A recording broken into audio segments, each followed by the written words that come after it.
Se quiser abrir sua Bíblia, senão não precisa, eu vou ler uma parte que você conhece muito bem, que é 1 Coríntios, capítulo de número 11, e vou me ater um pouco mais ao versículo 17, geralmente eu leio só o 23. O apóstolo Paulo fala sobre as ordenanças da ceia do Senhor, lá em 1 Coríntios, capítulo 11, 23. E nós sabemos, conhecemos bem essa parte, porque eu recebi do Senhor o que também vos ensinei, que o Senhor na noite que foi traído. O que a gente não observa é o que vem antes dessas ordenanças, da ceia do Senhor, colocada aqui pelo apóstolo Paulo. Esta palavra foi escrita à igreja que estava em Coríntios. A igreja de Coríntios foi uma das igrejas mais abençoadas com dons espirituais, mas foi uma das igrejas mais problemáticas da Bíblia Sagrada. Tinha na igreja de Coríntios coisas terríveis.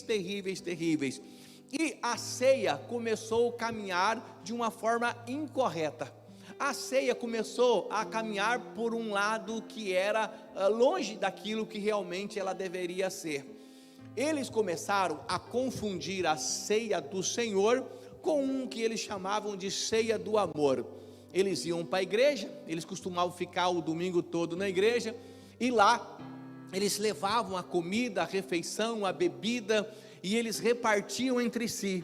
Então quem tinha mais, levava mais, para poder repartir com os pobres, e aqueles que tinham menos, mais pobres, comiam, era para que houvesse comunhão e a comida igual. Essa era a ceia do amor, e eles embutiram a ceia do Senhor junto e começaram a levar para a ceia do amor, a ceia do Senhor.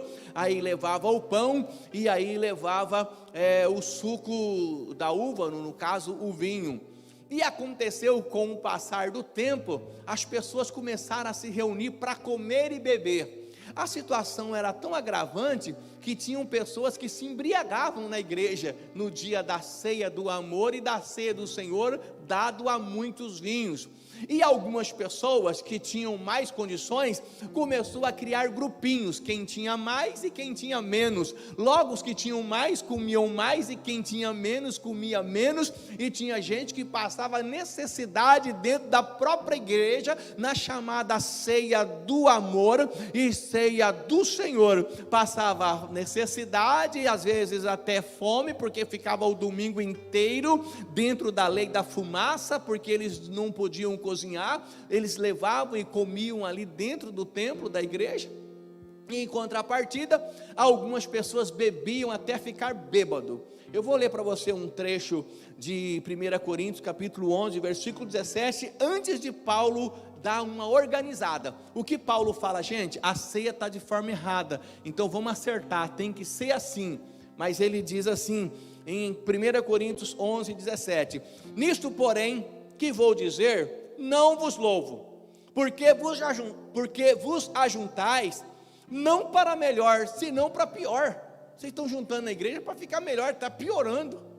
Versículo 18, porque antes de tudo, ouço que, quando vos ajuntais na igreja, há entre vós dissensões, e em parte o creio, e até importa que haja entre vós heresias, para que os que são sinceros se manifestem entre vós. Versículo 20, de sorte que quando vos ajuntais em um lugar, não é para comer a ceia do Senhor, porque comendo cada um e tomando antecipadamente a sua própria ceia, e assim um tem fome e outro embriaga-se. Não tendes porventura casa para comer ou para beber? Ou desprezai a igreja de Deus e envergonhais o que nada têm? Que vos direi? Louvar-vos-ei? Nisto não vos louvo. Paulo está chamando a atenção, e aí que ele chega e fala, isso não é a ceia correta, não é para comer, não é para beber, não é para causar confusão, não é ceia do amor, faz isso outro dia. A ceia do Senhor tem que ser um momento específico. Aí ele diz assim no 23, que você conhece bem, só estou continuando a leitura, é que a gente não lê muito para cima, só daqui para baixo. Porque eu recebi do Senhor o que também vos ensinei, que o Senhor Jesus, na noite em que foi traído, tomou o pão, e tendo dado graça, o partiu e disse, tomai, comei, isto é o meu corpo, que é partido por vós, fazei isto em memória de mim. E semelhantemente também, depois de cear, tomou o cálice, dizendo: este é o cálice do Novo Testamento no meu sangue, fazei isso todas as vezes que beberdes, em memória de mim. Porque todas as vezes que comer deste pão e beber desse cálice, anunciai a morte do Senhor até que venha. Portanto, qualquer que comer este pão ou beber esse cálice do Senhor indignamente, será culpado do corpo e do sangue do Senhor. Examine-se, pois, o homem a si mesmo, e assim coma deste pão e beba deste cálice. Porque o que come e bebe indignamente, come e bebe para sua própria condenação, não discernindo o corpo do Senhor. Por causa disso há entre vós muitos fracos e doentes, e muitos que dormem. Porque se nós julgássemos a nós mesmos, não seríamos julgados. Mas quando somos julgados, somos repreendidos pelo Senhor, para não sermos condenados com o mundo. Portanto, meus irmãos, quando vos ajuntais para comer, esperai uns pelos outros.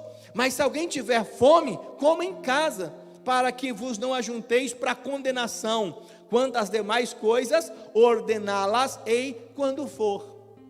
Deu para ter um entendimento um pouco maior dessa passagem da carta? Ele mandou a carta para a igreja, repreendendo as pessoas e dizendo que a ceia não era para comer e para beber. Isso faz em casa. Era apenas um momento simbólico, em que eles iam comer o pão e beber o cálice, para que tudo em torno da morte do Senhor. E eles tinham nesse momento que ter uma comunhão. A ceia deve ser o momento de maior comunhão da igreja.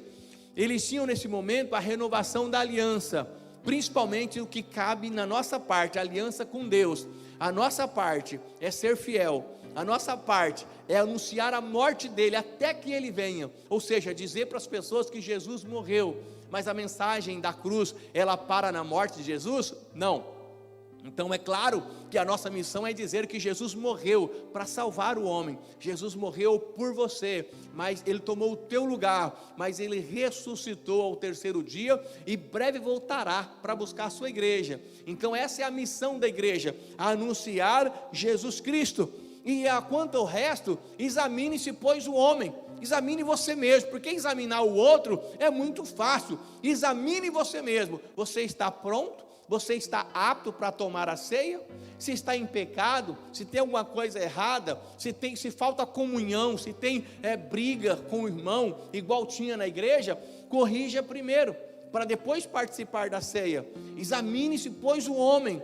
E depois depois de se examinar, é ele quem decide participar da ceia ou não. Não é o pastor que decide, não é o diácono que decide, é a pessoa que decide. A decisão pela ceia é tua, mas você precisa se examinar, porque se você faz um exame superficial e toma a ceia de forma errada, igual eles, com dissensões, briga, confusão, bebedice, falta de amor, e hoje qualquer outra coisa, chateado, magoado com o irmão, sem cumprir princípios básicos da palavra de Deus, coisas simples que você precisa cumprir, que não tem cumprido, tem que arrepender-se, pedir perdão a Deus e aí se posicionar para tomar a ceia.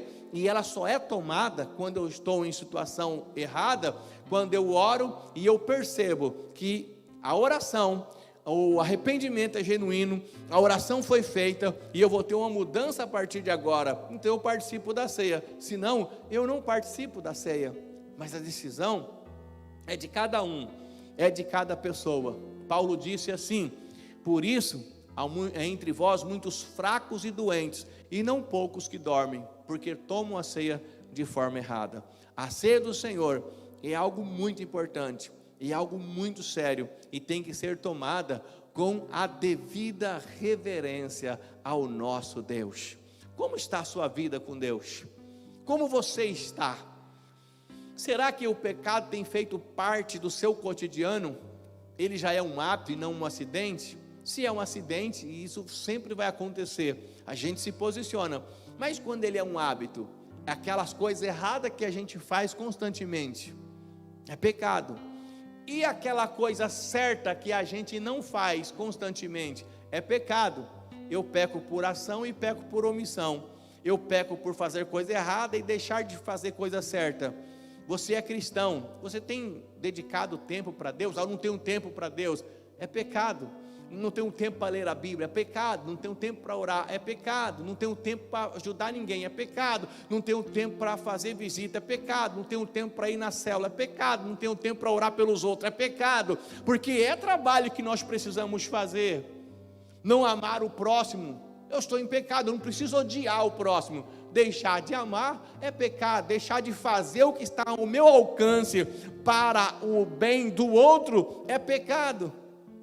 Não se esforçar para entender o outro só porque ficou chateado é pecado. A pessoa que te ofendeu certamente é uma pessoa totalmente ofendida. Não ter essa inteligência para analisar tudo isso e ter calma para tomar as decisões antes de sair falando por aí da vida do outro é pecado. Falar mal da vida do pastor é pecado e vai ser comido de bicho. Eu não sei porque eu toquei 2 vezes nesse assunto. Será que tem gente falando mal de mim aí, Edcardo?